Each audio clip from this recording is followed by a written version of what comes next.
ఈరోజు నువ్వు ఏ బాధలో, ఏ కష్టములో, ఏ ఇబ్బందులు గుండా నువ్వు వెళ్తున్నావో అయితే దేవుని కృప నీకు చూపించనే ఉంది. దేవుడు తన కృపగల హస్తంతో నిన్ను ఆశీర్వదించడం, నిన్ను విడువక ఎంతగా దేవుడు నిన్ను ప్రేమిస్తున్నాడు చూడు.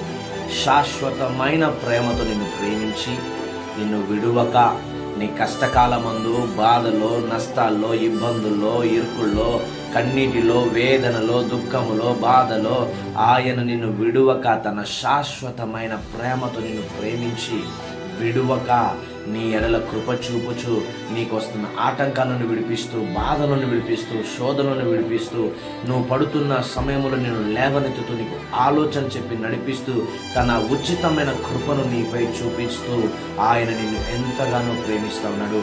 ఈరోజు దేవుని వాగ్దానము నీ జీవితంలో దేవుడు మాట్లాడుతున్నటువంటి వాగ్దానము ఈ దినము ఇర్మియా గ్రంథము 31వ అధ్యాయము 3వ వచనం.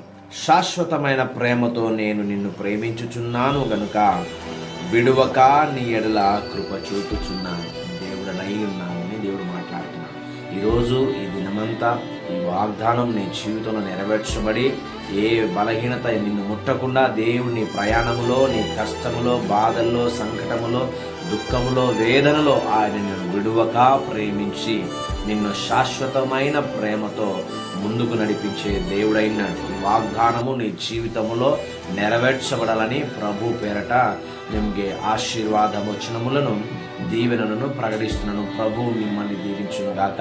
ఈ వాగ్దానాన్ని నీ స్నేహితులకి, నీ బంధువులకి మీరు షేర్ చేయండి, లైక్ చేయండి, సబ్స్క్రైబ్ చేసుకోండి. God bless you. దేవుడు మిమ్మల్ని దీవించుగాక. ఆమేన్.